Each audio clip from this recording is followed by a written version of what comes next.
So the largest Canadian pension fund took steps to limit its exposure to just office in general. They're called the Canadian Pension Plan Investment Board. And what they did was they did 3 very large deals at massively discounted prices. They sold their interest in a pair of office towers in Vancouver, a business park in Southern California, and then they took this redevelopment project in Manhattan and they offloaded their stake to their other investment partner for $1. Now the worry is holy cow, if this is the largest pension fund in Canada, and pension funds out of Canada are notorious for buying large chunks of commercial real estate, it's what they do. Is this setting the stage for additional turmoil and troubled waters essentially ahead? Okay, so they get contacted and they say, no, everything's fine. We're simply redeploying our cash. We're actively looking for... What, $1? I'm confused here, you know? They did get money out of the other ones, but they took losses. Yeah, but so you're saying the $1 is attributed to the Manhattan, but yes, the other ones, they got cash. They got some cash, but they got cash discounted. They got their cash back, but they got less of it. Yeah. What they're doing is they said, we're shifting our strategy. We're getting ready to redeploy our cash. Naturally, they don't comment on it.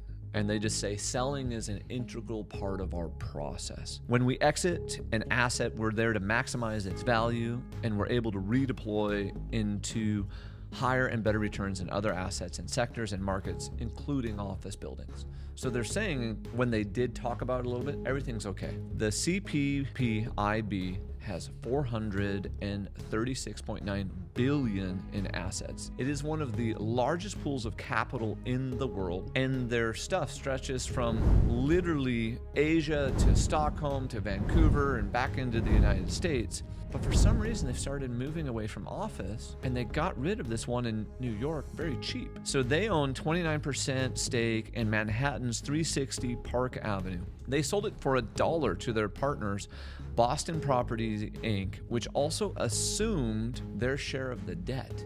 So not only did they get rid of it, they said, here's our project for $1.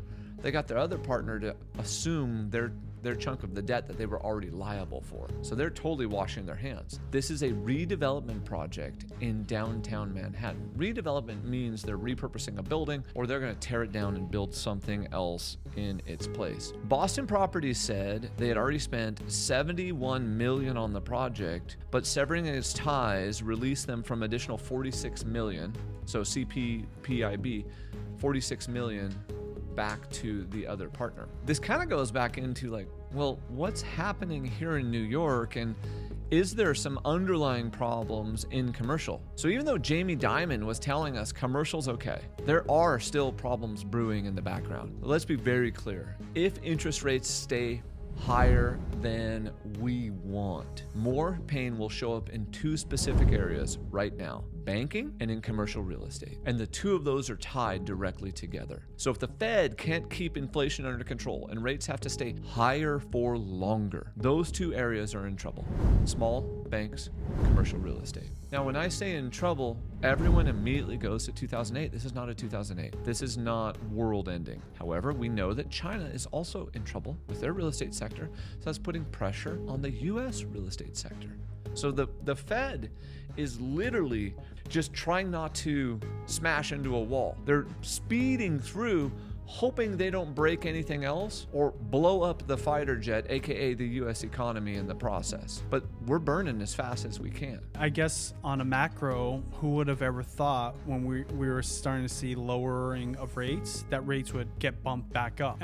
Obviously, that's because the economy and some of the data that's coming out. And what does Papa Powell always say, right? Yeah. It's like, it's all based off the data. We're data dependent. Yeah. So based off of this data, he already said it, highly likely that they're going to keep high interest rates. So more likely that this the banks and the commercial real estate problem will become a thing. It's going to become more and more of a thing. Yeah.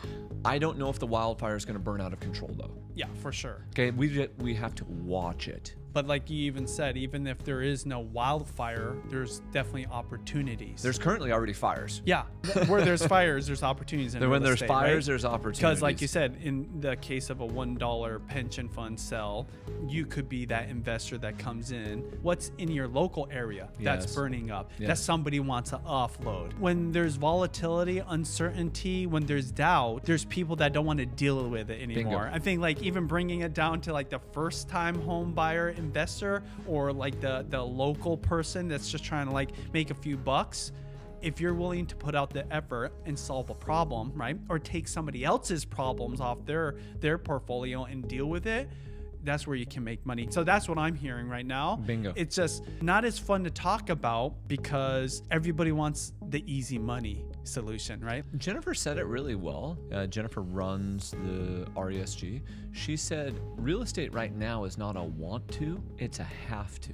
So each one of these transactions is harder than normal. And I think that applies on both the residential side and on the commercial side. It's not a want to, because if it's a want to, rates are low, the economy's good, everything's rosy, and it's just working perfect. These are have to events. When they say, hey partner, take on 46 million, give me a buck. Okay, there's something else going on there when you do a move like that. You're not necessarily just repositioning for better capital and better returns. It's that age-old thing of the amateur versus the professional. The amateur shows up, plays the game when they want, doesn't know all the rules, doesn't exactly know how to play. The professional practices, watches game tape, has a coach, learns more about it. Kobe Bryant shows up before practice, last one to leave, is prepared, learns about it, and constantly rehashes it over and over again. And you see that also just even on the industry side right now. People who are doing well in real estate are the professionals. Like if they're doing a bunch of business right now, they're the professionals. The ones who aren't, those are the amateurs. Okay? Amateurs, guess what? Get out of my business. Like, make room. Let's go.